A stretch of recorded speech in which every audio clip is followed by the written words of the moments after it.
hogei urterekin hasi nintzen lanian, eta hasiera batean, almazen batean bezala hasi nintzen, hango mutil bezala, pixkanaka enpresa nengoena azten juntzan, eta nire bere barruan azten junitzen, bai? Eta, bueno, pasan nintzen almazenetikan esan dezagun logistika sailera, eta gero erosketa sailera. Hor, igual nire ibilbide gehiena horri indet, ezta erosketa sailean.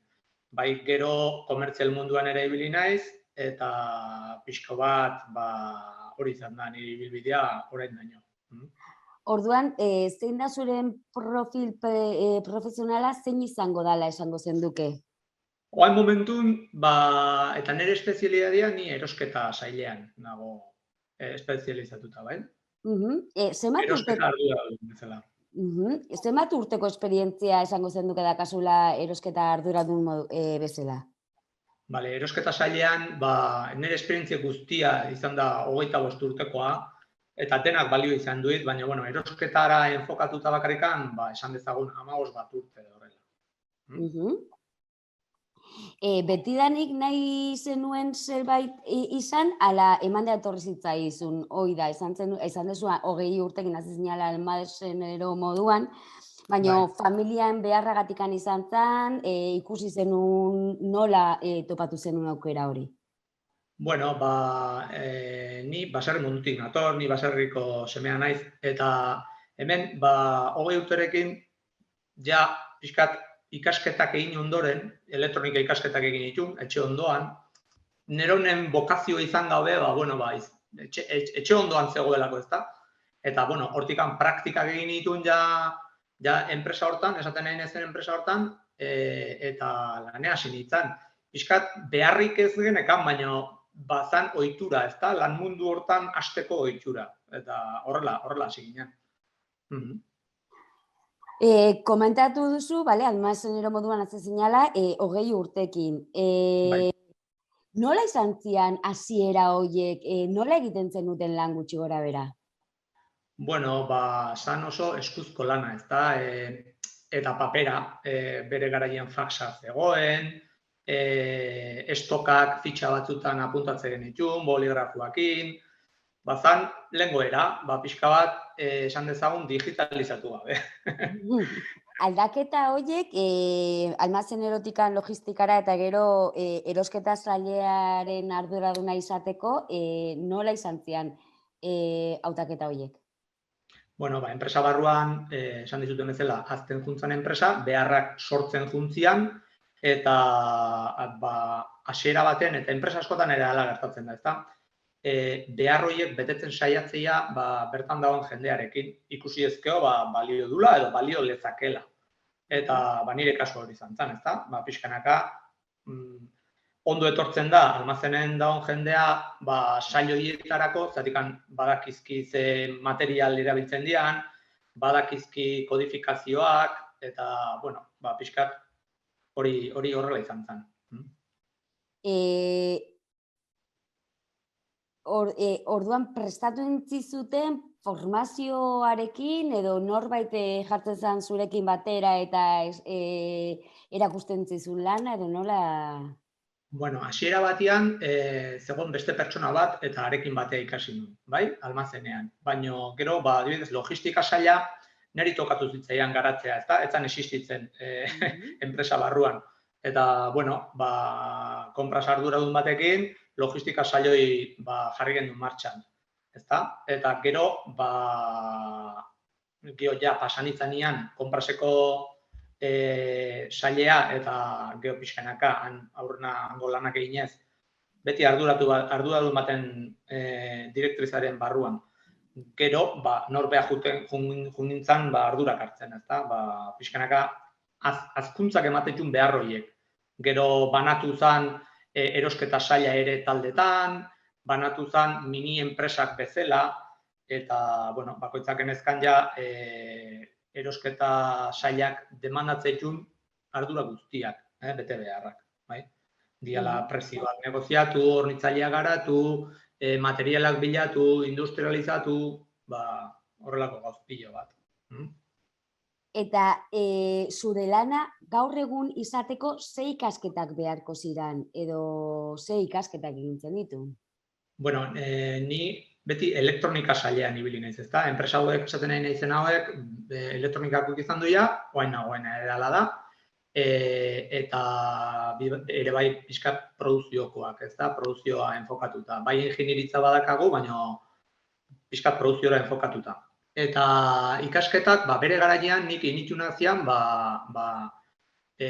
ziklo formatiboa hemen Salesianotan, Urnietan, elektronika sailean, eta hortikan abiatu ginen. Ikasket horiek orduan agian nahikoa zian. Nire erosketa arduradunak EGB zeuken, bai? Esan dezagun. Gero, esperientzia beak ikustu eta bakoitzak bere lekuan jartzen du ere, ezta? Oain adibidez, bai eskatzen da ingenieritza bat edukitzea eta formakuntza handiagoa edukitzea, bai. Oso ondo. Konta iguzu pixkat zure egunerokotasuna nola izaten dan gutxi gora bera? Bueno, pixkat dakagu egun guztiak ez dira berdinak izaten, ezta? Baina lan orokorrak nire sailean oain dia,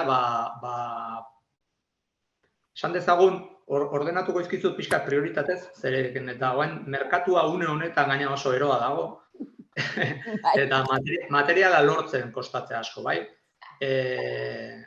Bai hornitzaileak eskaz daude, prezio guztiak astakeri bat iotzen dira, transporteak gaizki daude, badakigu pandemia ondoren Txinan zegertatuan, oraindik jarraitzen ari da, pixkat hortikan abietzen gara, ezta? Eta bai, gure bete behar printzipala da, materiala lortzea.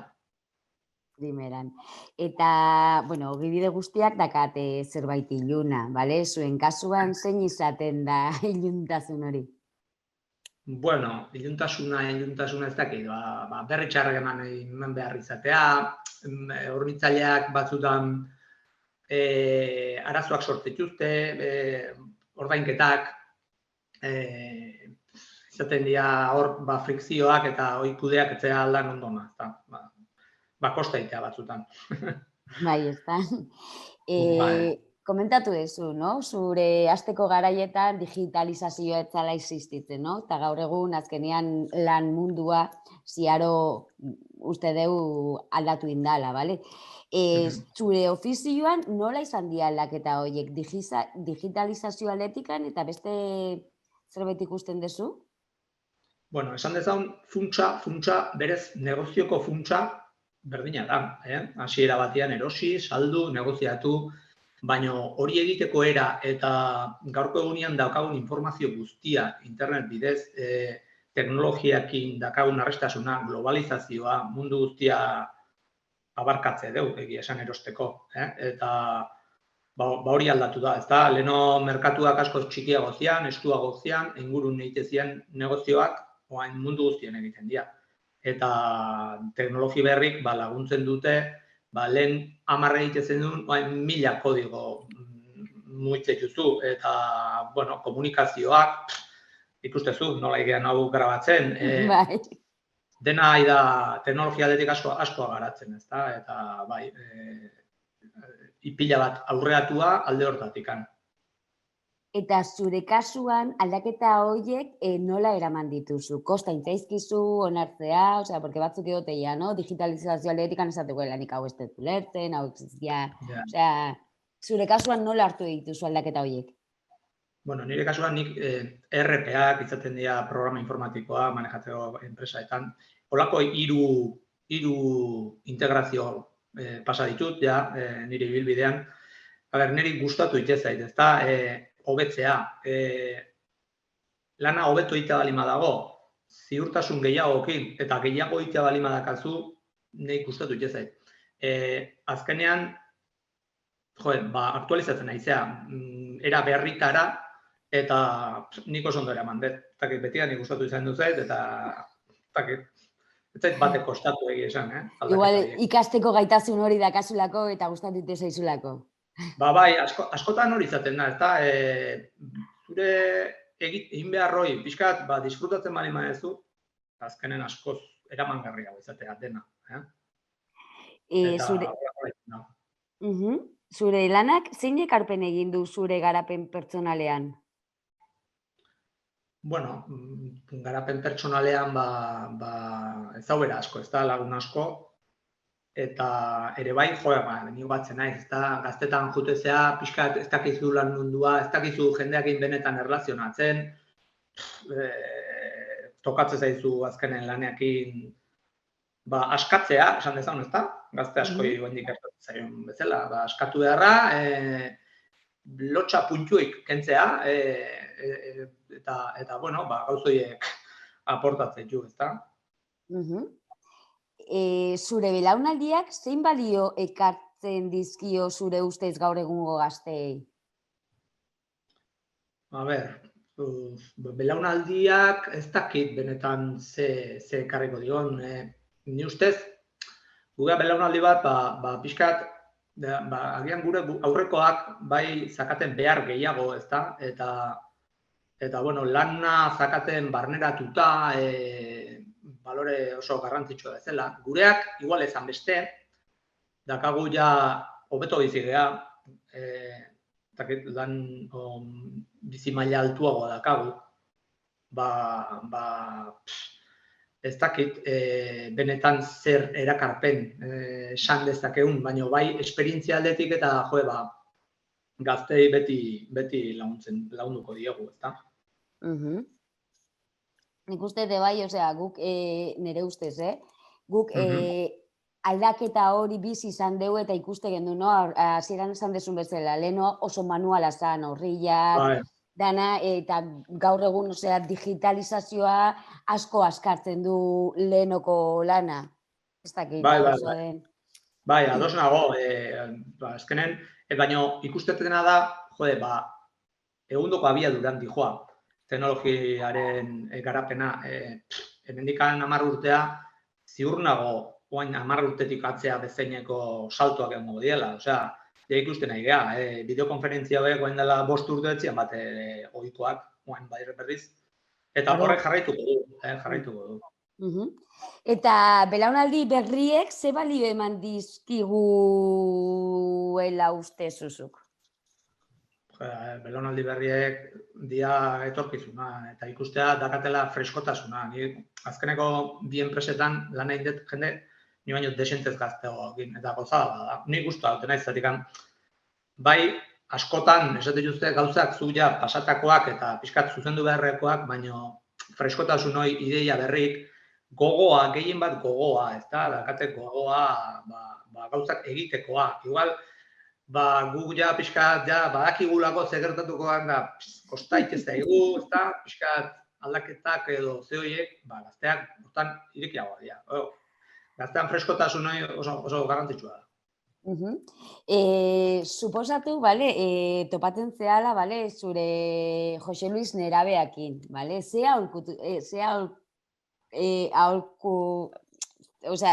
ze gomendatuko zenioke edo zer esango zenioke oain topatzen baldin basea berarekin?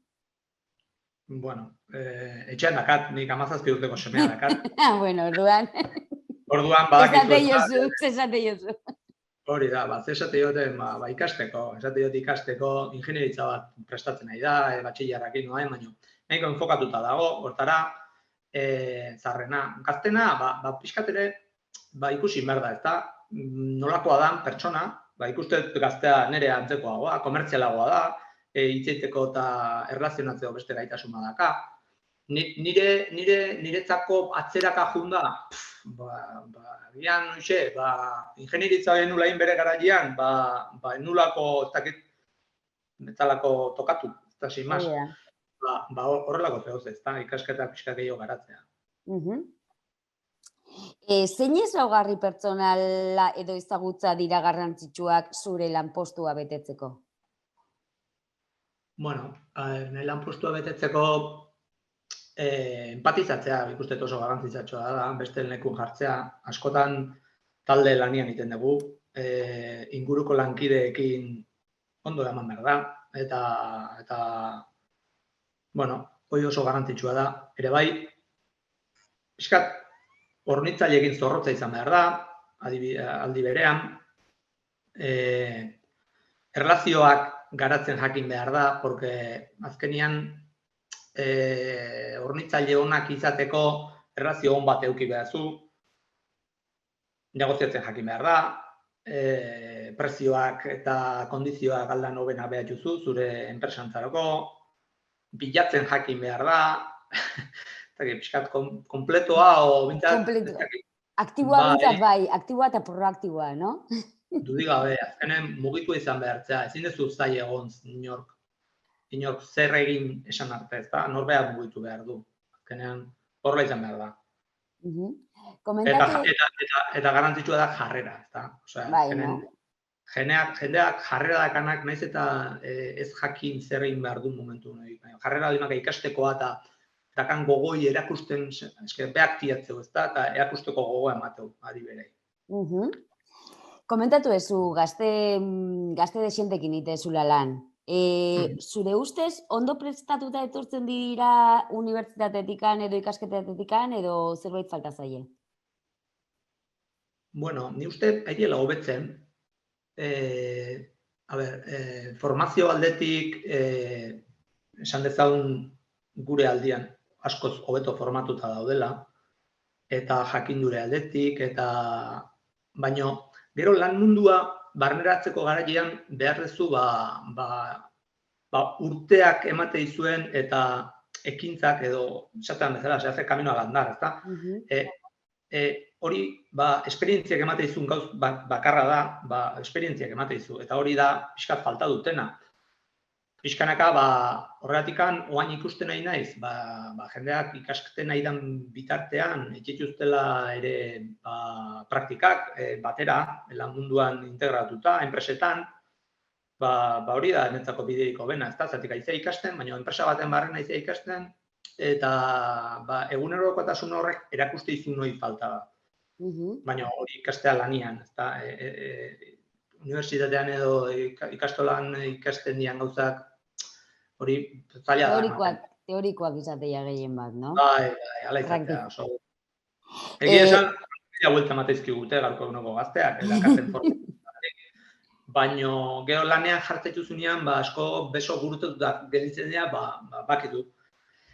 Ez dialako gai, soluzioiek ematen, ez dituztelako bizi aurretikan. Badago interesa errelebotan zuk ikustezu interesa hori daola, interesgarri izango dala, zergaitik?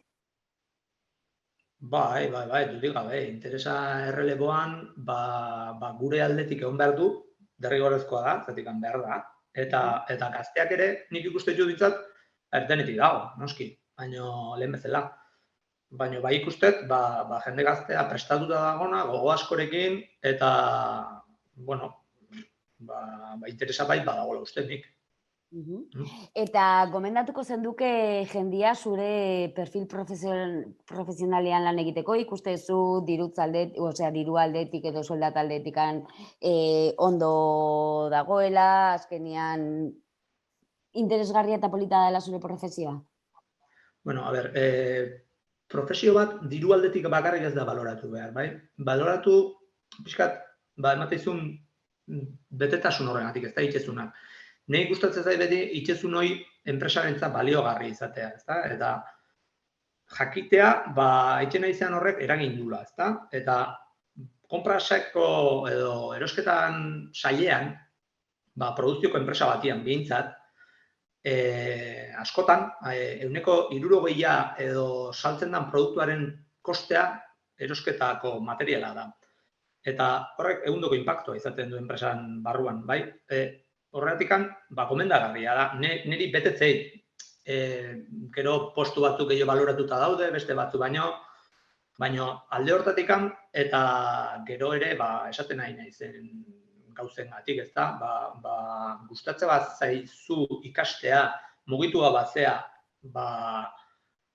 prozesu asko ikusi nahi batuzu, diferenteak, enpresatan, enpresa diferente daudelako, eta hornitzaile ezberdin pila daudelako, gauzoien gatik, noski animatuko nukela edozein. Hala ere, une hau oso txarra da. Partikularki. Txarra da, zeatik helbururik ez duzu betetzen, prezioak jetxi beharren igotzen nahi dira, materiala lortu beharren ez duzu lortzen, baina, bueno, irtenbidea eman bertzaile, ez da, dauden arazoei, eta, bueno. Eta frustrazioa ere lan duitea, no? Dude gabe. Edo, bilatzen zu azkenen soluzioa nolait eman beharra, eta alternatiba bilatzen saiatzea, beste aldetik, askotan bilatzen duzu inoiz bestela bilatuko etzen dituken soluzioak, osea, bai, frustrazioa askotan izaten da ere. Bueno, baina garaietan utziko dugu, no? Garaie hauek ez diala egokiak, bueno, urte hau igual izan daike. Benetan esango dizu, nik azkeneko pandemia aurre arte bitartean prezioak urtetik urtea jetxitze genitun. Urtetik urtea, eta desente elektronika sailean bintzat. Gertatzen dena da, geoztikan nuntza, alderantziz gertatua. Igotzen eta igotzen.